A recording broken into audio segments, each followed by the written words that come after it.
When we're talking about embracing our unique identity Hmm. on stage, what is a method or two that you use or you teach in order to really help individuals recognize, why it's important to do that or how to do that? Yeah, so that's how I sort of created this whole practice that I have. Is it really starts with what I call the inner game. So in my practice, we have the inner game and the outer game, and the inner game it has to always come first. A lot of times when you're working with a speaking coach, which are fantastic, I mean, they get you ready for an event, but they're getting you ready for the event, right? And they're helping you get ready for your events, and that's fantastic. But what my practice does is it's getting you ready for every event, every time you're speaking in front of somebody, because I don't want to just get you ready. I don't want it to be transactional. I want you to bring your unique, authentic presence to the room every single time and feeling comfortable and confident in that. In order to do that, we start with what I call the inner game. And that is really defining those things that uniquely make up who you are, starting with, I always say this, what are the 5 things that excite you, that Mm, you're passionate about? What are those 5 things? And it's not, and I don't have you just tell me what those 5 things are. I'm like, okay, and then why? What's the mhm. why?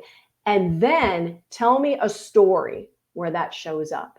And what ends up happening, Sabrina, is that, and by the way, this isn't just the 5 things that excite you about work. This is the 5 things that just excite you, that you're passionate about. And when you figure these 5 things out and really do the deep dive into them, suddenly you get a little bit more excited about who you are. And you're like, wow, because nobody has your 5.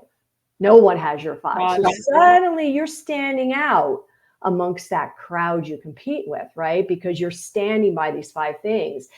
And then we dive into your values and do a deep dive into your values. It's not like, oh, what are your top 5 values? It's like, no, we really do a deep dive where you truly pick the word.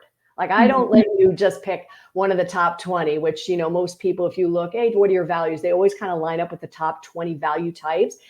No, mine goes much deeper so that you choose the word. But then when you find this word, you then look at how that aligns with your story. Tell me a Got it. story with it. So when you start to own these values and you have this thing about what excites you and you're owning this, suddenly, once again, you're rising up above the competition. It's And good. then we do a much deeper dive in your personal stories, the stories that truly define you. And as you start to carve this out, it's like carving out a statue. We start with a piece of marble, and by the time we're done with the inner game, we have this fully formed, gorgeous marble statue of who you are. And you become, because you're doing the work, you're becoming so clear and so confident and excited that you're starting to bring that person to the stage. And when you get that clear, you're ready now for the outer game. And that is when we start working with, okay, now how do we get you on stage and bring you on stage and do that kind of practice and deal with stage fright, deal with putting things together and getting you out there. But when you have this, you're a much stronger presenter.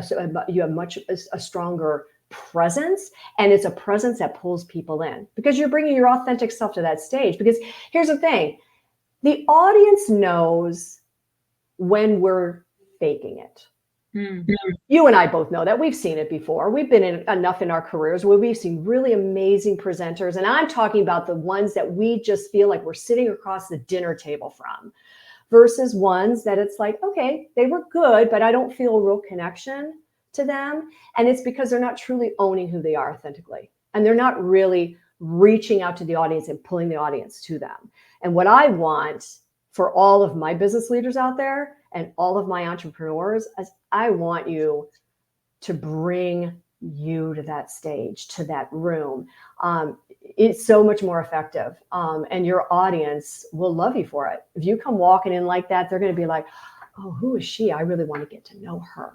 Mm. And it's because you're showing up and you're being authentically yourself and you're excited about it. And that means what I'm talking about is like, you're honest, you're vulnerable, you're funny, you're real. Just like we had earlier with the microphone thing, right? It's like, oops, shoot, tech, you know.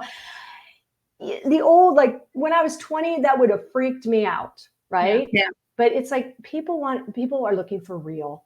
They want real. They want honest to goodness, vulnerability, and truthfulness. I mean, just like how you are. I mean, you are the quintessential person like that. You are truly present, and you pull people into you, and it's infectious. People want that.